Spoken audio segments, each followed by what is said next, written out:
The RS-255 and RS-275 TV headphones are perfect for getting clear dialogue and immersive full-range sound from your TV without disturbing others. This quick video will show you how easy it is to get either model set up. It takes just a few minutes and requires no tools or special skills. And you can use this timeline here to jump to the section you need at any time. The RS-255 and RS-275 have identical setup and operation, so regardless of the model you have, we will take a quick inventory of what you received and get connected. Okay, these are your headphones. Their job is to receive audio. They're adjustable and have easy to learn controls on the side. They're rechargeable and the battery is already installed. This is the transmitter. Its job is to send audio to your headphones from across the room. Underneath are cables to get power and sound to the transmitter, all of which are color-coded. And if you purchase the RS-275, you will get a headphone stand as well. Not in the box is our smartphone app. It's called Smart Control Plus, and it's free. It's optional to use, but awesome for personalizing additional features, all from the convenience of your smartphone screen. But more on that later. Let's start by charging up the headphones. Just like a smartphone, you can charge them as often as you would like when not in use, and they last up to 50 hours per charge. Take the larger USB plug and connect it to your TV's USB port with its power on. The other side connects to the transmitter, which will also charge the headphones using the smaller USB plugs. Just connect the cable to start charging. The LED will illuminate red or yellow when charging and change to green when done. All right, we're almost finished and you're doing great. While the headphones are charging, let's connect the transmitter to your TV. Everything you need to connect to most current televisions is included. In the last step, we connected the transmitter to the USB port on the television for charging the headphones, and that same cable will power the transmitter as well. Now, let's find an audio output. Just like it sounds, audio comes out of a television's audio output and flows into the audio input of the transmitter. I'm going to use the TV's optical output, and this is how most of you will connect. Nice and easy. All we have to do is remove the protective cap from the blue-tipped optical cable, match the output's shape to the plug, and then match the other side to the transmitter. There's only one place it can go. If your television has an HDMI ARC output, connection is just as simple. Because these two connection types are digital, you can typically mute the television altogether or independently adjust its volume from that of the headphones. If you are connecting to a television's 3.5mm headphone output, the television speakers are typically disabled.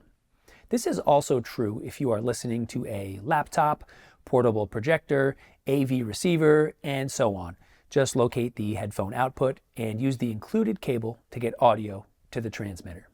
If you want to use your wireless headphones with an external content source like a cable or satellite box, you can connect to it directly. This setup almost always uses the optical audio output and of course lets you listen exclusively to the content coming from it.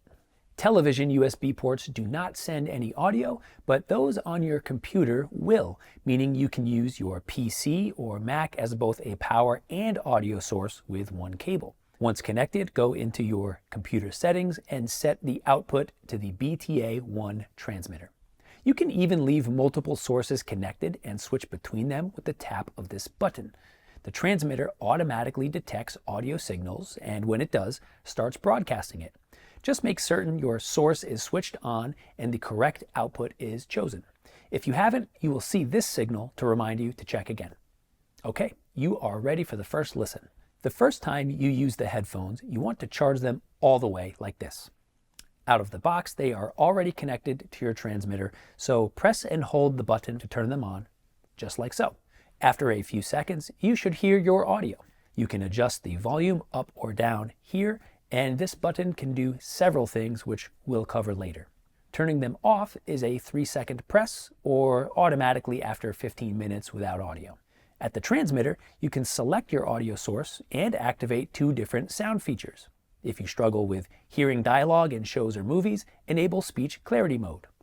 For additional immersion, such as when watching a live concert or sports, give virtual surround sound a try. You can select either one, both, or none. See what you like best. From here onward, we'll discuss how to personalize the headphones just the way you like. When you connect the transmitter and headphones to a smartphone, you can do so much more, all from our free Smart Control Plus app. It's optional but very powerful. Let's connect.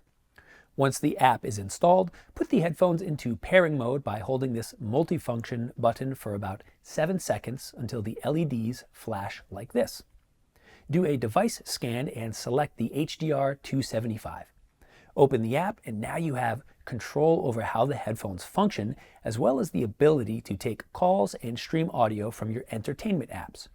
You can switch back to your transmitter with a press of the control button, or if there are no active audio streams, the headphones will switch back to the transmitter automatically.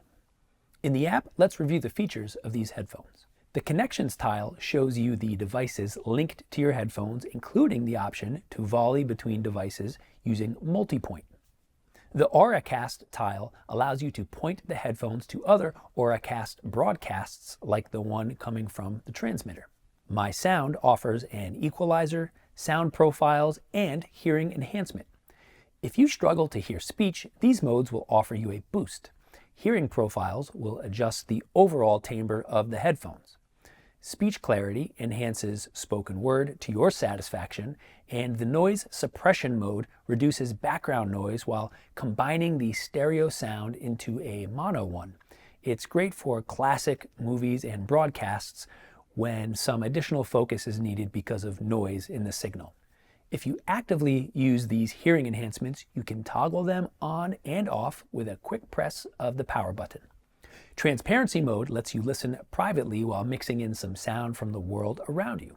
It's a great way to stay aware and can be adjusted to taste. The transmitter's official name is the BTA1, and you can connect it to your phone by pressing and holding the two function buttons until the LED blinks green like this. Connect to it using the Smart Control Plus device manager. Tap Plus, then tap on the device to get control over it. It is an Auracast transmitter only, meaning the included headphones and other Auracast compatible headphones can join the broadcast as well. This is an exciting new wireless technology that lets you send a signal to an unlimited number of Auracast earbuds, headphones, or speakers. Here, you can customize the broadcast name, protect it, and optimize the sound for headphones or hearing aids.